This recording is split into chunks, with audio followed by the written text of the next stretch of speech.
सच्चे दरबार की जय। तो आज एक बहुत ही सुंदर प्रस्तुति है।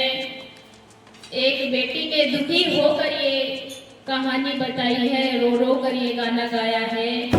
ये बेटियां दो दो कुल को तारती हैं, एक तो माता पिता के कुल को, दूसरी सास ससुर ससुराल के कुल को तारती हैं।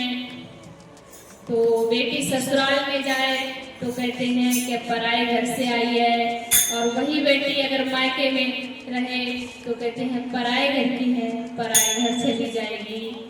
और यही बेटी को शादी होने के बाद में दुख मिलता है, पराए घर पे मायके में जाती भी है रहने के लिए, तो ये बेटी भी माँ बाप के ऊपर शादी होने के बाद बोझ बन जाती है।